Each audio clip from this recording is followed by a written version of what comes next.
Back when I was working a part-time gig as a waitress, I spotted my boyfriend at some rager's birthday bash. And that's when I learned he actually hailed from a wealthy clan. He'd always run his mouth about how roses were a total waste, calling them useless and impractical. Yet, that very night, he had the gall to order 999 roses to celebrate some other girl's birthday. And get this, it was my birthday too. I kept my cool, watching everything unfold in silence before eventually walking away. Later, I blocked every single one of his contacts and bounced from town. That was the moment he completely lost it.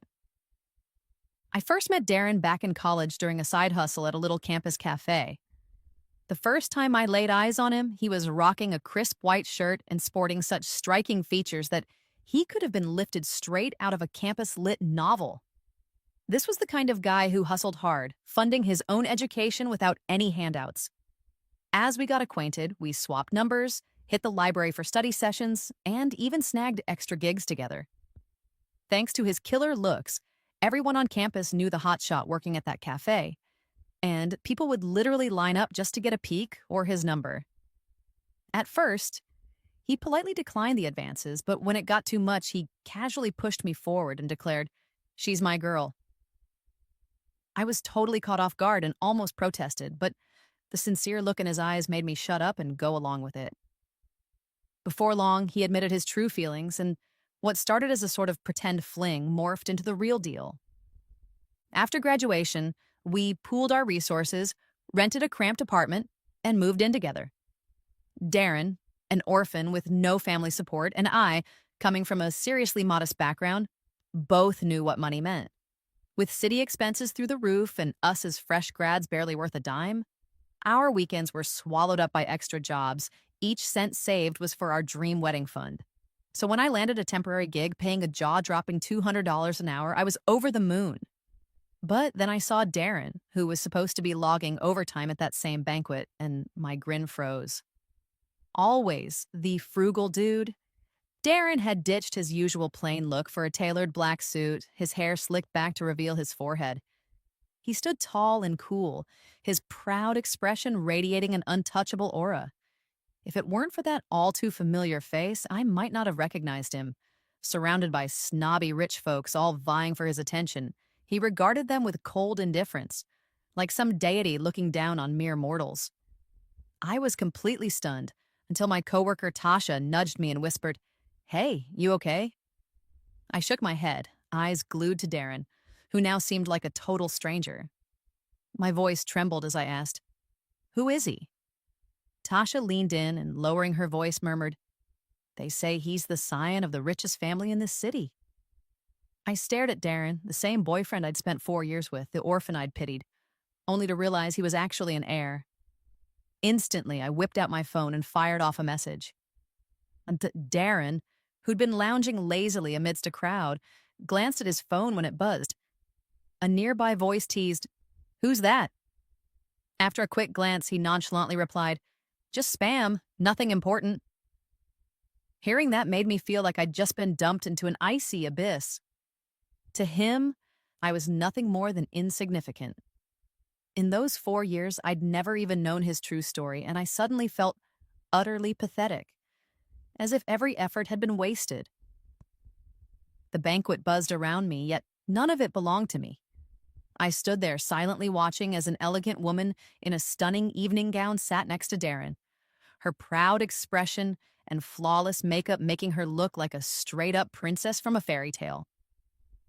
Then Tasha wheeled a massive 5-tiered cake into the center of the room, its sweet aroma of cream and fruit filling the air. One by one, guests began handing over their gifts to the woman, while Darren orchestrated the grand finale by signaling for someone to bring in 999 roses. The woman was so overwhelmed she clutched her hand over her mouth, tears welling up, and the crowd erupted in cheers. Meanwhile, I stood there among a few folks in mascot costumes, awkwardly holding a bunch of roses. My eyes stung, but not a tear fell. I couldn't even put into words what I felt in that moment.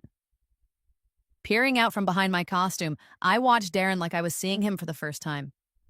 I couldn't help but remember our first Valentine's Day when we'd gone shopping and I begged him to pick up some roses off the street.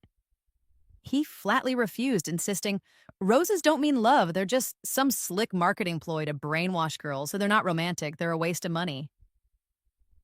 I was pretty upset back then, even though, truth be told, he wasn't entirely off base, because I still longed for a proper bouquet from my boyfriend. Later, when I was sulking, Darren plucked a piece of wild grass from the park and twisted it into a simple ring for me. I got so choked up that I cried, even feeling guilty for being a little childish. Now, staring at the whole scene, it all struck me as downright ridiculous. He never really thought buying roses was a waste, so maybe getting them for me was the ultimate misfire. The banquet was alive with celebration, but it had nothing to do with me. I wrapped up my shift, cashed my check, and left. By the time I got back to our rundown apartment, it was nearly midnight. Darren wasn't home, and I was completely exhausted. I collapsed on the couch. It was my birthday, and I'd planned to use that sweet gig money to treat myself to a cake and a small gift. But on the way home, I felt totally zoned out and just went straight back without any stops. As I looked around at our familiar furniture and decorations, I thought about how we'd built this life together over the years, even promising to eventually save up and buy a home. That promise had been my rock, even on my birthday. So when I saw that $200 an hour job, I couldn't say no. After all, what else could I do? Had I not gone, I wouldn't have uncovered the truth. But would that have let me keep lying to myself? I sat there on the couch, hugging my knees, not knowing how long I'd been lost in thought before I heard the door creak open. Darren was back, swapping his luxurious suit for his usual white shirt, looking just like the ordinary guy I thought I knew. I stared at him in silence as he changed his clothes and walked over to give me a hug. I pushed him away, eyeing the exhaustion on his face, and asked, "Why didn't you reply to my message?" His expression stiffened for a split second before he mumbled, "Sorry, didn't see it. You have no idea how much overtime I've been slogging through today." If I hadn't seen him earlier at that party, basking in everyone's attention, I might have believed his lame excuse. "Do you even remember?" I said dryly. "Today is my birthday." For 3 whole years, he'd always made a big deal out for my birthday. But now it was clear he either forgot or got tired of me. He blew off his official girlfriend's birthday while going all out for someone else with $9.99 roses. My nose stung with unshed tears, but I held them back. Darren mumbled another apology and promised to make it up to me the next day with a proper gift. I stayed silent, and he assumed I was just bummed about not getting a present. So he half-heartedly tried to comfort me before dozing off. I didn't throw a tantrum or say a word. I just watched him sleep. The face I'd memorized over and over, now seeming completely unfamiliar. We'd had our share of fights and even temporary breakups, but this time felt different. "Darren, this time, I was seriously done with you." Quietly, I handed in my resignation at work without telling him and booked a train ticket out of town. As I left, I took one last lingering look at the city where my dreams with Darren had begun. I was once young and naive, thinking I could spend my whole life with him and build a home in this bustling metropolis. But in the end, it turned out to be nothing more than a solitary dream. I dragged my suitcase onto the train, and even though it went against my better judgment, I sent him one last message before I blocked him on every social media platform. This whole charade of pretending to be broke was over. Life isn't some movie, and no one's meant to spiral into a 2 or 3 year depression over a failed relationship, not even me. I pulled myself together, updated my resume, and dove headfirst into job hunting. Even though I wasn't a fresh out of college newbie, my bachelor's degree didn't give me much of an edge. Day after day, I kept sending out applications and showing up for interviews. Luckily, I'd managed to save a decent stash during my years with Darren, hoping we'd eventually use it to build our dream home. Even though I was out of work for a spell, I wasn't broke. Soon enough, I landed a new job and got back into a steady routine, commuting between the office and my rental, living quietly on my own. I figured this big old world was large enough that after leaving that city, I'd never have to cross paths with Darren again. But fate, or maybe just plain irony, had other plans. At an interview at my new company, I ran into him again. Darren was sitting in the manager's office, impeccably dressed in a tailored suit that made him look every bit the sophisticated guy I'd seen at that party. Of course, he had never really been some poor kid in the first place. I handed him the documents, doing my best to act like I didn't notice him, and maintained a strictly professional vibe. Just as I was about to leave his office, I felt someone grab my wrist. I looked down and, following the grip, found myself face to face with Darren. His expression was blank, but his grip tightened as he pulled me closer. I tried to break free, but the difference in our strength made any resistance pointless. The office was empty, and as Darren's eyes filled with frustration, he said in a flat tone, "Cut it out, all right?" I stayed silent, my face a mix of resignation and indifference. Darren looked down at me like I was just a kid throwing a tantrum. "Stop it, okay? I was wrong. Just stop," he said dismissively as if I were the unreasonable one. I let out a bitter laugh. "Who the hell are you blaming? You know damn well it's you." His hand, which had been reaching for me, froze for a moment before he placed it on my head as if to soothe me. His voice was unnervingly calm. "Is it really just because of this? Come on, don't be mad. Just chill, all right?" No real explanation, no proper apology. "What about the roses?" I pressed, staring at him, desperate for a genuine answer. His face remained as impassive as ever. "Oh, they're just from a childhood friend," he replied, as if it meant nothing. "You ditched me on my birthday, celebrated hers with 999 roses, and you call that just a friend?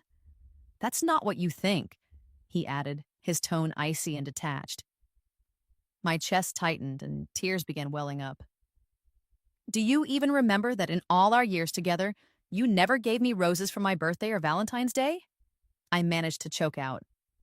I let his words convince me. I'd always insisted I didn't need roses, but really, who doesn't want a sweet bouquet on a special day? "You like roses? I'll have them delivered right now," he said earnestly. I stared at him, this guy who still didn't seem to get what he'd done. Maybe I was wrong from the start. "You don't love me," I said, shaking off his grip and moving toward the door. "I'm done, Darren." He hesitated, almost ready to say something more, but before he could, Tyson's voice cut in. "Yo, the meat's ready," as he strolled in with a mischievous grin. Tyson, my ever-charming coworker, had just waltzed in and clearly was trying to rile Darren up. Darren's face darkened as he glared at Tyson. "Why is he here?" he snapped. Tyson raised an eyebrow and shot back, "Why wouldn't I be here? Don't you think your ex should keep his distance?" Darren's expression twisted further, his tone sour. "You told me you loved me, Darren," he mumbled, and my voice turned ice cold. "Listen up. You've been hiding things and lying since day one. Now you waltz back like some grand gesture expecting me to fall for it? I'm not going to keep orbiting around you like some damn planet. I can't live without you. That's just ridiculous." Darren's eyes widened in panic as I continued. "There's no chance for us anymore. From the moment we reconnected and you dismissed years of lies with one careless sentence, we were finished." Darren grabbed my shoulders, his eyes flashing with desperation. "Listen, I love you. I really do. I cut him off coldly. "You don't love me. You only see me as a toy. Admit it, Darren. You never loved me. You just love yourself and you're coming back because you can't handle losing me." He tried to scramble for an explanation, spitting out meaningless words in a desperate bid to justify himself, but I wasn't having any of it. I told him flatly to scram, slammed the door in his face, and walked away. At work that very day, I threw myself into my tasks, hoping to bury the pain. But it wasn't long before trouble found me. Once friendly colleagues started targeting me. Projects I submitted were repeatedly shot down and sent back for revisions, and I was singled out to stay late every night. The hushed after-hours chatter would stop the moment I walked into a room, and I knew all of it was Darren's doing. After 4 years together, I understood him too well. Beneath his indifferent exterior, he harbored grudges. What he'd once spewed at others, he now directed solely at me. That night, like clockwork, I was left alone in the office to slog through overtime. The empty room echoed with silence as my mind drifted back to the early days of our relationship, back when Darren was the epitome of chivalry. In those first moments, he'd patiently explain assignments to me in the library and even tap my head with a pen to snap me out of a daydream. Maybe, just maybe, there was a time when he genuinely cared, but now I didn't even care to figure it out. A lie is a lie, no matter how fancy the wrapping. Its essence never changes. I was so worn out from relentless overtime that I barely finished my work when the balding, middle-aged department manager summoned me for one of his classic lectures. It was nothing more than a barrage of petty criticisms. But as I watched his flushed face contort while he spewed insults, clearly trying to curry favor with Darren, the scene struck me as absurdly comical. Before I knew what hit me, the manager dumped a scalding cup of coffee all over my carefully styled hair. The hot liquid cascaded down my face, soaking my clothes, leaving me looking like a complete mess. As the door creaked open, Darren strolled in, accompanied by the girl from his birthday party, both of them drenched in coffee. I felt an overwhelming rush of humiliation. Darren shot a brief glance at me before shifting his attention to the manager, who immediately scrambled up, bowing and groveling in Darren's presence. Darren, barely masking his disdain, motioned for the girl to take a seat and then launched into a discussion about work matters with the manager. I stood there, invisible, as if I didn't exist. The office felt like it housed only the two of them and the girl, who smiled sweetly at me and handed me a pack of tissues. I hesitated for a moment before accepting them. After wrapping up the conversation, Darren turned to me with a warning tone. "If you can't handle the job, just quit." I felt suffocated. Every bit of it had been orchestrated by him, the manager merely a puppet to please him. The sheer injustice stung, and though tears threatened to spill, I swallowed them back. After leaving the office, I gradually calmed down. That hot coffee had jolted me awake enough to realize I had to quit. The resignation process was swift. In no time, I packed my things and left the company. Having quit 2 jobs in less than 6 months, I decided it was time to take a break. A much-needed vacay to reset my mind. While I was escaping reality with a hot pot dinner and some shopping with a friend, Darren reappeared. His expression darkened the moment he saw the person next to me, his face instantly turning icy. "Who's he?" he demanded. My friend had dashed back to the hot pot spot to grab something she'd left behind, leaving me and her younger brother waiting outside. Darren's tone dripped with arrogance, but I didn't bother explaining. I snapped back, "What's it to you? What are you even playing at now?" Darren's haughty demeanor was unchanged. "Excuse me, but I don't think she wants to talk to you," interjected my friend's younger brother Tyson, stepping in tall and composed. Darren shot him a cold glare. "I'm her boss. You have no right to butt into our conversation." I quickly fired back, "I've already quit. You're not my boss anymore, and there's nothing I want to discuss with you." Darren's face flushed with fury, and he roared, "You're still an employee until I approve your resignation." Tyson let out a mocking laugh. "Sir, I take it you don't know a lick about labor laws," his words dripping with sarcasm. Before Tyson could finish, Darren's fist flew toward him. Tyson barely dodged the blow, the punch grazing his cheek and leaving a red mark. The impact was clear. Darren had put every ounce of his strength into it. Tyson, only 20 and full of pride, wanted to fight back, but when he saw me behind him, he held back, covering his face with his hand. I rushed over, checking his cheek. "You okay? Does it hurt?" Tyson's eyes, red with anger and hurt, met mine. Seeing he wasn't seriously hurt, I felt a surge of guilt. My friend had asked her younger brother, a university student from another city, to come along, and now he was injured because of me. I glared at Darren with equal parts blame and anger. "We're done, all right? From now on, we're nothing but strangers. If you ever harass me again, I'll report you for stalking." Darren froze, caught off guard by my words. He glared at Tyson as if contemplating shoving him aside to grab my hand, but Tyson quickly blocked him. Realizing he was at a disadvantage, Darren's tone softened a bit. "Can't we just sit down and talk this through?" he pleaded, his usual arrogance replaced by desperation. I simply looked away, my voice cold and distant. There's nothing left to talk about. I grabbed Tyson's arm and walked away, leaving Darren standing there, fists clenched. After the whole ordeal, I decided to thank Tyson by treating him to a meal, which he accepted gladly. But Darren just couldn't leave me alone. He showed up again, soaked from the rain, his disheveled hair clinging to his face, looking like a man abandoned by the world, eyes filled with pain. "I know I was wrong," he mumbled, his voice trembling. "I was just so pissed when you left without a word. That's why I acted out." Even now, he tried to justify himself, but I cut him off firmly. "I'm not interested in your excuses. We're done. I told you if you show up again, I'll call the cops." "So, are you leaving on your own, or should I make you?" Darren hesitated, as if wanting to say more. "You done?" Tyson's voice interrupted, his hair slightly tousled as if he'd just rolled out of bed. Clearly a deliberate move to piss Darren off. I chose not to expose his intent, and Darren's face darkened further as he glared at Tyson. "Why is he here?" Darren spat. Tyson raised an eyebrow. "Why wouldn't I be? Didn't you say your ex should be out of my hair?" Darren's expression twisted into something ugly as he muttered, "You told me you loved me." I shot back, "Listen, you always hid stuff and lied to me. When the truth finally came out, you brushed it off with some lame excuse, not even bothering to explain properly. What is this love you claim to have? You come back acting like your love is some grand gesture that'll make me forget everything. Do you really think I'll keep orbiting around you like I used to? I can't live like that. It's just ridiculous."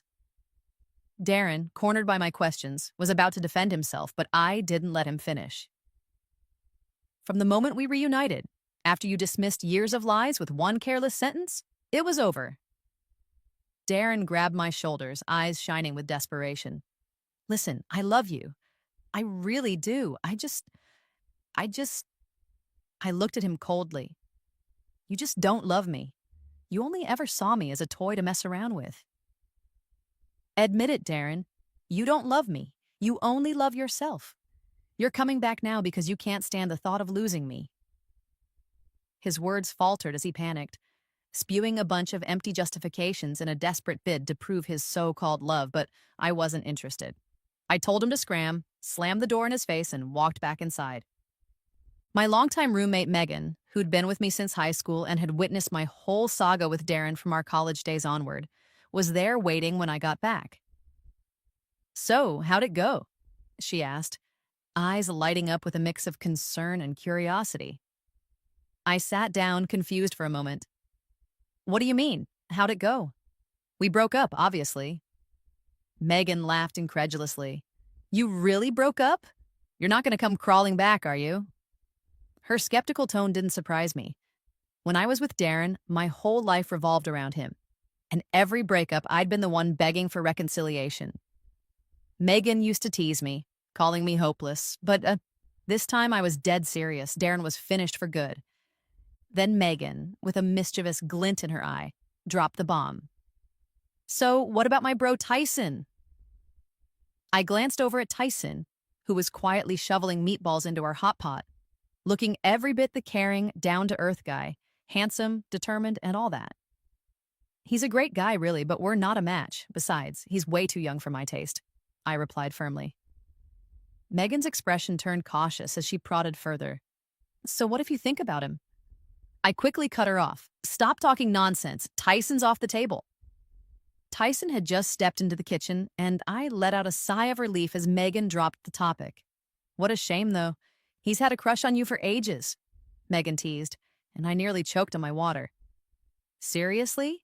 He used to scoop me up from school all the time in high school just to see me," I admitted with a rueful smile. Tyson, having just returned from the kitchen, gave a small shrug, and with that, the conversation shifted. After our hot pot dinner, Megan and her bro helped me clean up, and then Megan and I launched into a full-on bestie chat while Tyson quietly sat in the corner scrolling on his phone. That evening, Megan decided to crash at our place since it had been forever since we had a proper catch-up. Tyson, however, chose to head back to his dorm. Later, when Megan went to shower, I walked Tyson to the door to see him off. Just as I was about to say goodbye and lock up, Tyson reached out his long arm, shutting the door with a solid thud, trapping me between him and the door. He leaned against it, his clear, intense eyes locked onto mine. The guy who was usually sunny and approachable now carried an almost predatory air. "I'm not a kid anymore. I'm a grown-ass adult," he said, his ears reddening as his gaze held mine with determination. Megan's earlier words about Tyson's longtime crush echoed in my head, and for a moment I was completely at a loss for words. Tyson straightened up, as if dreading a rejection. "Catch you tomorrow," he mumbled hastily before darting off in a flurry. After that near confession, Tyson seemed to find every excuse to start up a conversation or engineer accidental encounters. I had lost count of how many times that month I'd seen him trailing behind me. One day, rubbing my temples in exasperation, I finally said, "Don't you have classes? Why are you always following me around?" Tyson widened his eyes innocently. "Aren't you on break?" I smacked my forehead, realizing I'd been grinding so hard, I'd completely forgotten students even get breaks. Having watched Tyson grow up, I couldn't just outright reject him, so I gently suggested he do something meaningful with his time. The subtext was loud and clear. Back off. Maybe I was still nursing wounds from my past, but I wasn't ready to jump into something new just yet. Besides, Tyson was my best friend's younger brother, a kid I'd seen grow up, and hurting him wasn't something I could stomach. When I mentioned it to Megan, she brushed it off entirely, even going on to gossip about how much drama Tyson and I were stirring up. Just when I thought Tyson would finally settle down after returning to campus, he went and rented an apartment directly across from mine. One day, I opened my door and there he was, standing right opposite me, grinning cheekily. "What a freaking coincidence," he said.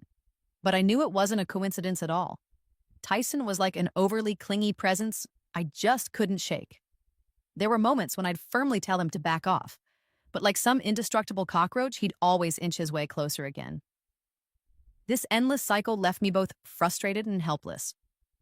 The only upside was that having Tyson move in next door meant I could conveniently borrow his top-notch cooking skills. Mine were barely edible, and Darren wasn't any better in the kitchen. Tyson's cooking always smelled amazing, like he'd trained at some professional culinary school.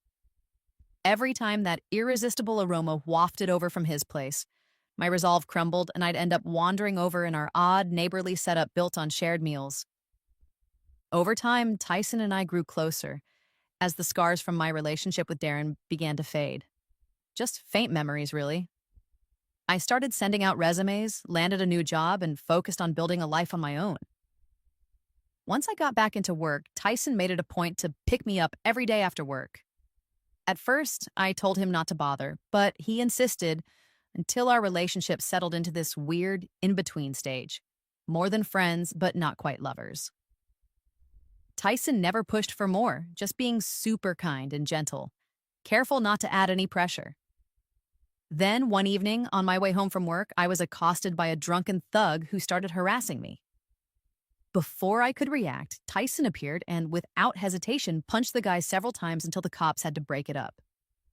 Tyson walked away from the brawl with a nasty gash in his face. And as I tended to his wound, he sat there silently, staring at me intently. When I moved my hand away, he grabbed it and, in a steady yet gentle voice, confessed, "I was so damn scared of what had happened if I didn't protect you." I couldn't help but be moved, so I said yes. Tyson wrapped me in a tight hug, grinning like a spoiled rich kid who'd just gotten his way. Later on, at a class reunion, I ran into Darren again. The same slick guy who had always cared about appearances now looked utterly defeated, slumped on a couch, drinking way too much. He was a shadow of the man I once knew. A few old classmates even mentioned that his family's company was in steep decline and that Darren had lost all motivation. His family had already started grooming someone new as the heir. After the reunion wrapped up, I waited at the door for Tyson to pick me up. As I stepped outside, Darren, reeking of booze, approached me. Just as he opened his mouth to say something, Tyson's car pulled up. Darren froze, his face falling into a sad, almost friend-like expression as he asked, "Are you with him now?" I slid into the passenger seat of Tyson's ride and shot Darren one last look. "The past is the past," I said coolly. "What's meant to be will be. Let it go. I wish you happiness, all right?" Tyson leaned over to buckle my seatbelt, and in the rearview mirror, I saw Darren covering his face, crouching down like a lost kid, sobbing in regret. But as we all know, there's no medicine for regret in this world. And that, in a nutshell, is the wild, messy saga of how I learned that love, no matter how grand or painful, can't be faked, and how sometimes you just gotta say later, dude, to the past and move on with your life.